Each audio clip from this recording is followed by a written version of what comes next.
بسم الله الرحمن الرحيم. الحمد لله وكفى وسلام على عباده الذين اصطفى. أما بعد، فقد قال الله تبارك وتعالى في القرآن المجيد والفرقان الحميد: فأعوذ بالله من الشيطان الرجيم. بسم الله الرحمن الرحيم.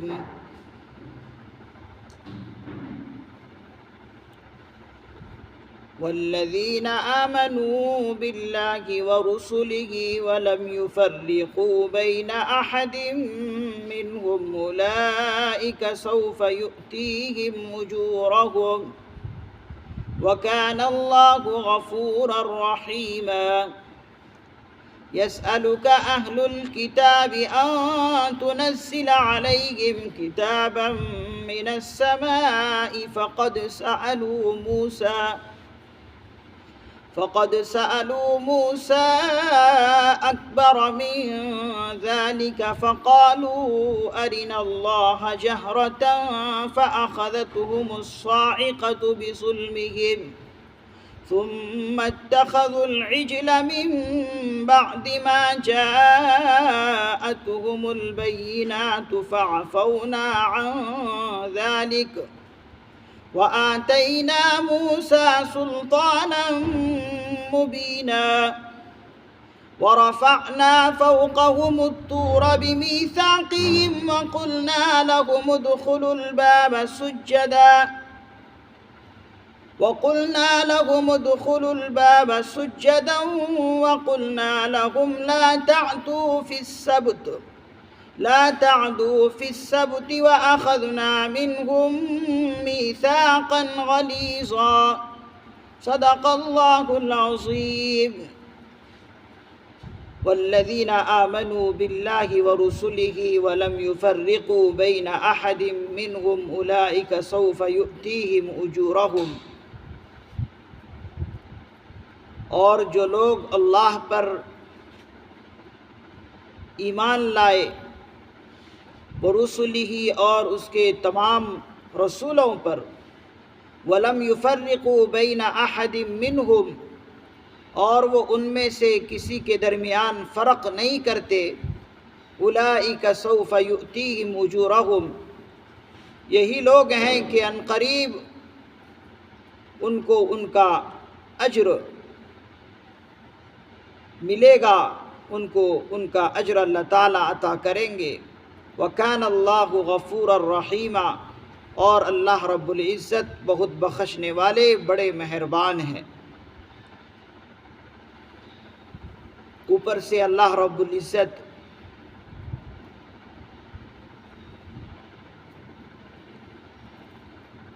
یہودیوں کا ذکر فرما رہے ہیں. اوپر کی آیت میں ایک بات آئی تھی کہ یہودی لوگ بین یعنی کوئی بیچ کی راہ نکالنا چاہتے ہیں. کچھ لوگ یہ چاہتے ہیں کہ ہم کچھ بعض پیغمبروں کو مانیں اور بعض پیغمبروں کو نہ مانیں. جیسے کہ ان کا کہنا تھا وَيَقُولُونَ نُؤْمِنُ بِبَعْضٍ وَنَكْفُرُ بِبَعْضٍ، وہ لوگ کہتے تھے کہ ہم بعض پر ایمان رکھتے ہیں اور بعض کا انکار کرتے ہیں. تو اللہ رب العزت نے آگے فرمایا وَيُرِيدُونَ أَن يَتَّخِذُوا بَيْنَ ذَلِكَ سَبِيلًا، وہ لوگ چاہتے ہیں کہ کوئی بیچ کی راہ نکال لیں اور ہماری دنیا بھی بن جائے اور آخرت بھی بن جائے. تو اللہ رب العزت نے ان سے کہا کہ ایسا نہیں ہو سکتا.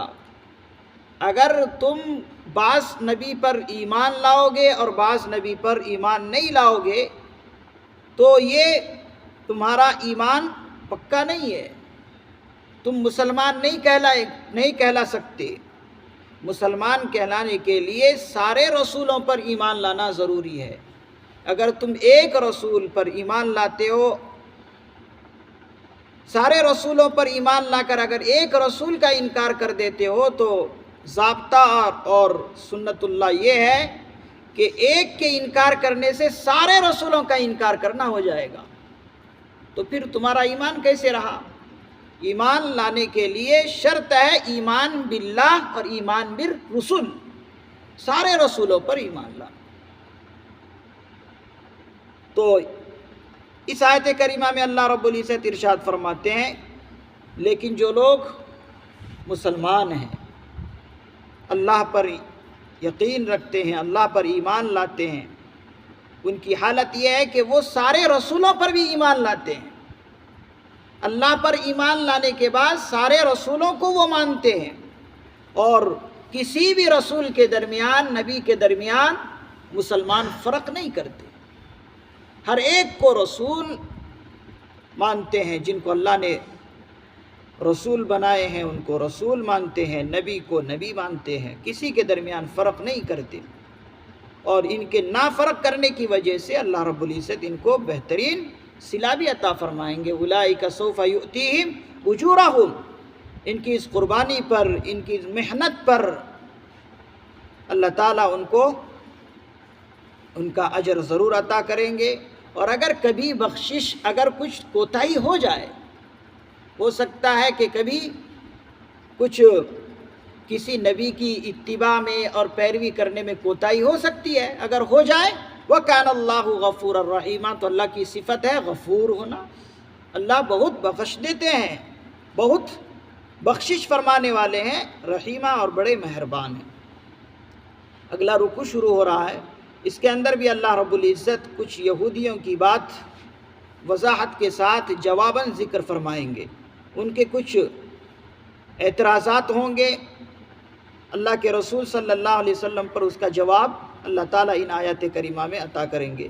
يَسْأَلُكَ أَهْلُ الْكِتَابِ أَن تُنَزِّلَ عَلَيْهِمْ كِتَابًا مِّنَ السَّمَاءِ فَقَدْ سَأَلُوا مُوسَىٰ، اے پیغمبر اہل کتاب آپ سے مطالبہ کرتے ہیں۔ يَسْأَلُكَ أَهْلَ الْكِتاب، اہل الکتاب، اے پیغمبر صلی اللہ علیہ وسلم آپ سے اہل کتاب یعنی یہودی لوگ یہ مطالبہ کرتے ہیں کیا؟ ان تنزل علیہم کتابا من السماء، کہ آپ ان پر کوئی آسمان سے کتاب لا کر دیں۔ وہ لوگ کہتے ہیں کہ آسمان سے کوئی کتاب اتار کر لے آؤ۔ اگر اے پیغمبر صلی اللہ علیہ وسلم اگر آپ نبی ہیں تو آپ آسمان سے کوئی کتاب لا دو۔ تو اللہ رب العزت ارشاد فرماتے ہیں پیغمبر فقد سألوا موسیٰ اکبر من ذالک، تحقیق کہ انہوں نے حضرت موسیٰ علیہ السلام سے اس سے بھی بڑے مطالبہ کر چکے ہیں۔ ان یہودیوں کی شرارت اور ان کی عادت یہ ہے کہ یہ اپنے پیغمبر کو نہیں چھوڑے، حضرت موسیٰ علیہ السلام کو نہیں چھوڑے، ان سے بھی ایک بڑا مطالبہ یہ یہودی لوگ کیے۔ وہ کیا؟ فَقَالُوا أَرِنَا اللَّهَ جَهْرًا، انہوں نے یہ مطالبہ کیا تھا حضرت موسیٰ علیہ السلام سے، انہوں نے کہا کہ اللہ کو کھلی آنکھوں ہمیں دکھا دو۔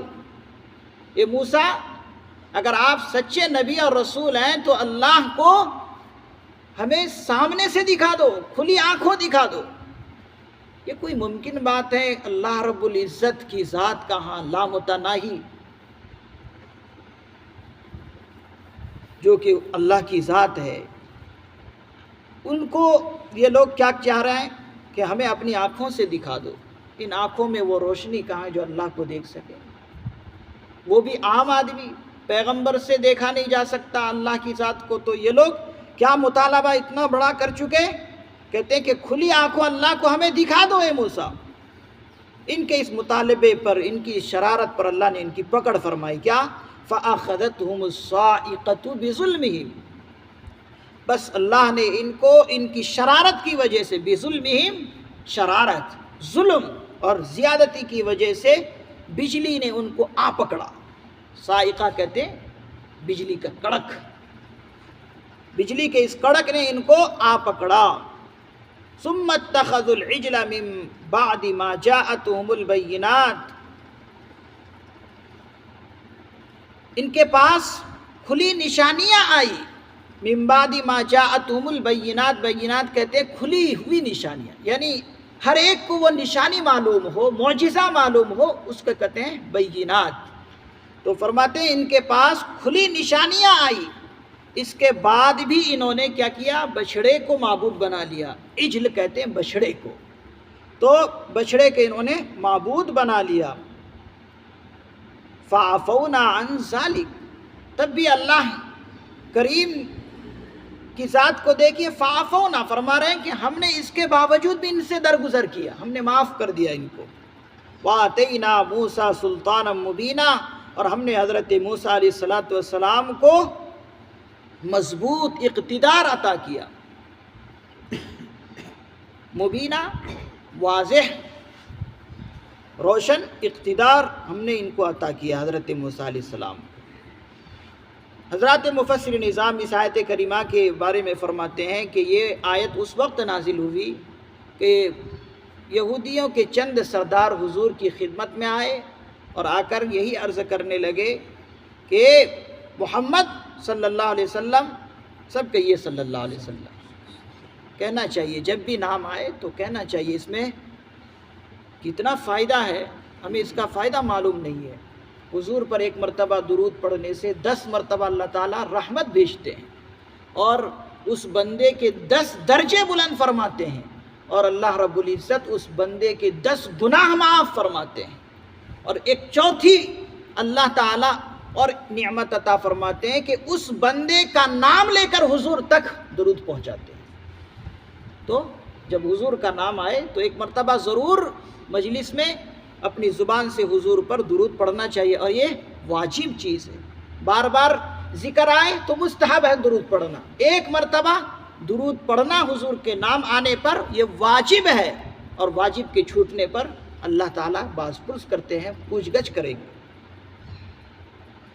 تو فرماتے ہیں چند سردار جب حضور کی خدمت میں آئے اور آ کر یہی کہنے لگے، اگر آپ سچے پیغمبر ہیں تو آپ بھی ہمارے رسول کی طرح کوئی لکھا لکھائی کتاب لے آئیے۔ یہودی حضرت موسیٰ علیہ السلام کے ماننے والے لوگ کہلاتے ہیں، تو انہوں نے کہا کہ موسیٰ علیہ السلام تو لکھی لکھائی کتاب لے کر آئے ہیں ہمارے پاس، آپ کون سی کتاب لے کر آئے؟ آپ بھی کوئی لکھی لکھی کتاب لے کر آ جائیے، تب ہم آپ کو رسول اور نبی مانیں گے۔ تو یہ کتاب کا لانا کیا کوئی انسان کے ہاتھ میں تھوڑی ہے؟ اللہ تعالیٰ جس نبی کو کوئی کتاب دینا چاہے وہ اللہ تعالیٰ کی مرضی ہے، لیکن لوگ کیا سمجھتے ہیں کہ شاید کہ ان کے ہاتھ میں یہ چیزیں ہے اور ان کی قدرت میں حاصل ہے، ان کو قدرت حاصل ہے، جو ہم مطالبہ کریں لے کر آئیں گے۔ اور مفسر نظام نے فرمایا ان کے مطالبے کرنے کا بھی مقصد کوئی ماننا نہیں بلکہ ضد اور ہٹ درمی، ایک نبی کو پریشان کرنا، ستانا، بس اتنا ان کا مقصد تھا۔ تو مطالبہ یہی کیے کہ کوئی لکھی لکھی کتاب آسمان سے ہمارے پاس لے آئے تو ہم مان لیں گے۔ تو اللہ رب العزت نے اپنے محبوب اور پیارے نبی صلی اللہ علیہ وسلم کو تسلی دیتے ہیں کہ پیغمبر آپ رنجیدہ مت ہوئیے، غم زدہ مت ہوئیے، پریشان مت ہوئیے، ان کا ماننا نہیں ہے بلکہ ان کی ایک ضد ہے، اور یہ تو آپ سے کچھ بھی مطالبہ نہیں کر رہے ہیں، یہ تو اپنے وقت کے پیغمبر حضرت موسیٰ علیہ السلام سے بھی یہ بڑا مطالبہ کر دیا کہ اللہ کو یہ دیکھنا چاہتے ہیں کھلی آنکھوں، جو کہ ابھی میں نے بتایا۔ تو یہ کتنا بڑا مطالبہ یہ لوگ کیے اور کتنی ان کی شرارت ظاہر ہو رہی ہے، تو آپ پریشان نہ ہوں۔ ان کے اس مطالبے کرنے پر اللہ نے ان کو پکڑ فرمایا اور بجلی کی کڑک نے ان کو آ پکڑا۔ مفسر نظام نے لکھا کہ جب مطالبہ اس قسم کے حضرت موسیٰ علیہ السلام سے کیے تھے یہ لوگ، یہودی لوگ، اللہ نے ان سب کو مار کر ہلاک کر دیا۔ بجلی کی کڑک جب کسی پر پڑ جائے تو پھر کہاں بچتا؟ سب مر گئے۔ لیکن حضرت موسیٰ علیہ السلام نے پھر اللہ سے دعا کی کہ اللہ ان کو زندہ کر دیجیے۔ حضرت موسیٰ علیہ السلام کی دعا پر اللہ تعالیٰ نے ان کو دوبارہ زندگی دی اور یہ لوگ زندہ ہو گئے۔ اب جب زندہ ہو گئے تو پھر کیا کرنا چاہیے تھا؟ حضرت موسیٰ علیہ السلام کو ماننا چاہیے تھا، ان کی باتوں پر چلنا چاہیے تھا، ان کی پوری طرح اتباع اور پیروی کرنی چاہیے تھی ان لوگوں کی۔ لیکن شرارت ان کی دیکھیے کہ جیسے ہی زندہ ہوئے پھر انہوں نے جو ہے بچڑے کو معبود بنا لیا، بچڑے کو معبود بنا لیا۔ وہ لمبا قصہ جو کہ سورہ بقرہ کے اندر آیا ہے کہ حضرت موسیٰ علیہ السلام کوہ طور پر گئے اور پیچھے انہوں نے یہ کام کیا، جبکہ ساری وضاحتیں اور ساری نشانیاں یہ لوگ دیکھ چکے تھے۔ اب اتنی بڑی نشانی حضرت موسیٰ علیہ السلام کی دعا کرنے پر اللہ نے ان کو زندہ کر دیا، اور اس سے بڑی دلیل ان حضرت موسیٰ کے نبی اور رسول ہونے پر اور کیا چاہیے تھا ان کو کہ دعا پر اللہ نے ان کو زندہ کیا۔ تو ان کو تو مان لینا چاہیے کہ اتنے بڑے نبی ہیں، تبھی تو اللہ نے ان کی دعا کو قبول کیا، لیکن نہیں مانے، بچڑے کو معبود بنا لیا۔ فَعَفَوْنَا عَنْ ذَلِكَ، اللہ رب العزت فرماتے تب بھی ہم نے انہیں معاف کر دیا، چلو اگر اس پر توبہ کر لے تو معاف کر دیں گے، لیکن توبہ وغیرہ نہیں کیے۔ وَآتَيْنَا مُوسَىٰ سُلْطَانًا مُبِينًا، اس ٹکڑے میں اللہ رب العزت ارشاد فرماتے ہیں کہ ہم نے موسیٰ علیہ السلام کو واضح اقتدار عطا فرمایا۔ کہتے ہیں کہ جن لوگوں نے بچڑے کو معبود بنایا تھا، 70,000 آدمیوں کو اس بچڑے کے معبود بنانے کی وجہ سے سب کو سزا ملی اور سب کے سب مر گئے۔ قتل کیا ان لوگوں کو حضرت موسیٰ علیہ السلام نے۔ پہلے بچڑے کو ذبح کیا، ذبح کرنے کے بعد جس کو انہوں نے معبود بنایا تھا اس کو ذبح کیا، اور پھر جو ہے ہوا کے اندر اور دریا میں اس کو اڑا دیا، اور سزا میں ان کو قتل کیا گیا، ان لوگوں کو جنہوں نے بچڑے کو معبود بنایا تھا۔ وَرَفَعْنَا فَوْقَهُمُ الطُّورَ بِمِيثَاقِهِمْ وَقُلْنَا لَهُمُ ادْخُلُوا الْبَابَ سُجَّدًا وَقُلْنَا لَهُمْ لَا تَعْدُوا فِي السَّبْتِ۔ انشاءاللہ اس کی وضاحت، اس آیت کی وضاحت اگلے دن انشاءاللہ ان کی وضاحت آئے گی۔ ٹائم صرف 15 منٹ کا رہتا ہے تفسیر کا، انشاءاللہ اس کی وضاحت آگے آئے گی۔ اللہ تعالیٰ سے دعا ہے اللہ تعالیٰ ہمیں اپنے پیارے نبی صلی اللہ علیہ وسلم کی صحیح پیروی کی توفیق نصیب فرمائے، صحیح اتباع کی توفیق نصیب فرمائے، اور حضور صلی اللہ علیہ وسلم کی سنتوں کو زندہ کرتے ہوئے دنیا سے رخصت ہونے کی توفیق مرحمت فرمائے۔ سبحان اللہ و بحمدہ، سبحانک اللہم و بحمدک، ونشہد ان لا الہ الا انت، ونستغفرک ونتوب الیک۔ سبحان ربک رب العزت عما یصفون، وسلام علی المرسلین، والحمد للہ رب العالمین۔